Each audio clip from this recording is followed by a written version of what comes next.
The 2024 NFL Draft is jacked with wide receivers. We got a lot of good wide receivers in this class. It's very deep. It's very talented at the top.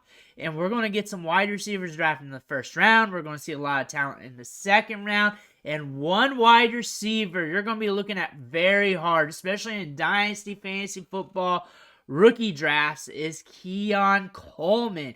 He was a big splash this year with Florida State. Looked good last year with Michigan State, and he is a prospect that a lot of Dynasty gamers are trying to figure out. We're going to talk about him, his long-term player value, how we're going to look at him for the NFL Draft, how he should be valued, and everything else. But before we do this, you need to click that subscribe button, tap with the finger on your phone, click it with the mouse on your computer, because we're going to get you ready for your Dynasty rookie drafts all off season long, getting you ready for the NFL Draft and everything else. Click that button. Stop missing out.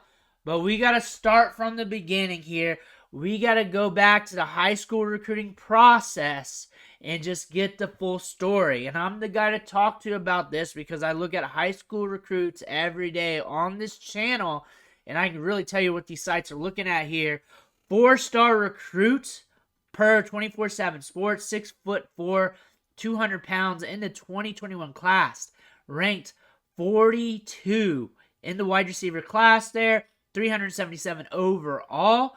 That being said, though, he received a lot of offers for being that far down there in the rankings. A lot of Power 5 programs were after him. That tells me he was talented. Maybe not all the top tier Power 5 programs, but a lot of them were after him. 43 offers is a lot.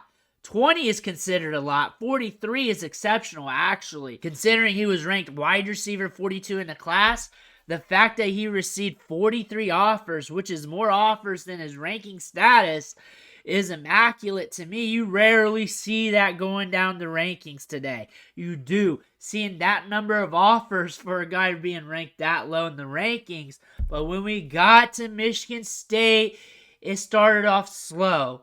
But we ran things up in 2022, 798 yards and 7 touchdowns, led the team in receiving. Then we transferred to Florida State. Off the rip, we were productive. We were making highlight reel catches. Everybody was talking about him on social media, and his draft status just climbed, went through the roof. Finished the year with 50 catches, 658 yards, and 11 touchdowns. The thing is, though, when you look at the stats here, from the outside looking in, and if you did not know much about him and you looked at this, you turn your nose to him real quick. Like, the counting stats here does not look like a top-tier prospect. Not hitting 1,000 yards receiving, hitting double-digit touchdowns once, and it's just 11. It's not like pushing 15 or more. And you're looking at this, and you're like, well, he caught 108 balls in 2 years. Nothing's extravagant. You get into the game logs here. You have some big performances. While at Michigan State, he blew up against Michigan, 155 yards on 5 catches and a touchdown. And then against Syracuse, 140 and a touchdown. Then against LSU, remember that game? That's the game that put him on notice when he transferred to Florida State with 3 touchdowns, 9 catches, 122 yards. I know I read that kind of backwards. Against Washington, against Indiana, 100-yard games. This is all the games he had with over 50 receiving yards. A few multi-touchdown games here and there. We did well against Wisconsin. We did well against Clemson, Penn State, on the road. The thing is about that, is that enough to get you excited? When you look at his production from a market share standpoint, we have an age 19 breakout age, around 27%. Dipped a little bit here in 2023 at age 20, but still it was up there. He almost broke out with 2 different collegiate programs if you set your threshold at 20%. That being said, from an ownership standpoint, he's hitting those marks. Going back here to the counting stats, though, you're not too excited about it, though. We've had wide receivers who looked good on the field, had good market share statistics, did not hit in the counting stats, and busted on us. Brian Edwards was one of them. We've had a few more. That's not comparison, but the stats, when we look at this, The market share says, hey, we got an early breakout age here. This guy can go off. However, you look at the game logs here. We can get some dominant performances out of this guy. Going back to the counting stats, how do you feel about that? I want to hear about that in the comments. Moving on, though, yards per team pass attempt. We almost hit 2 in his second year at Michigan State. That's his best season. About 1.5, a little bit more than that in 2023 at age 20. This goes by year and by age. Age 19 is his second year in college football at Michigan State. That's his best year. Looking at the ADOT, it's good. 12.4. I wish it was a little bit higher considering what his game looks like. He's the guy that gets downfield and wins at contested catches. That's the baseline of his game. There's more to it than that. Yards after the catch per reception, 5 on his career, 6.3 last year. His best work is downfield, 1.87 yards per route ran, 2.07 in his best season. Those are markers that are just not high enough on the yards per route ran spectrum there. Would like him to push 2.5 to 3 in that area. Again, I like the ADOT. I feel like for fantasy, he could be a guy that brings down some deep balls, especially in the right situation with the right quarterback there. But still, we got some red flags in the numbers. And then looking at where PFF grades him, downfield, he's okay. 80 to 89 when the targets are 20 plus yards, 10 plus yards, 78 to 84. And from 0 to 10, he's good over the middle because he's a bigger wide receiver and he should win there. He should. He's good at the catch point. He's very aggressive. But looking at his strengths here, we got top tier ball skills, strong hands, and that's on notice. If you just watch the highlights, that's the first thing that's going to come out. He's also tough to tackle after the catch. He utilizes his size very well. He's aggressive at the catch point. He has a my ball mentality. The one thing people are going to point out about his game, and it's probably already mentioned in the comments below, his weaknesses, his separation from DBs, and there's a multiple reasons why. However, I do want to state this right now that he can separate. He can do that with nuance, but it's not consistent. That's the thing. If you watch him play, and not just the highlights, but if you straight up watch him play, there are instances where he does create separation.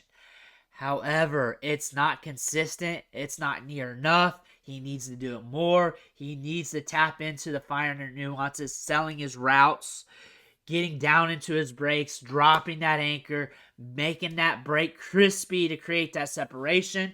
DBs can get into that basket. They can close the gap rather quickly on him.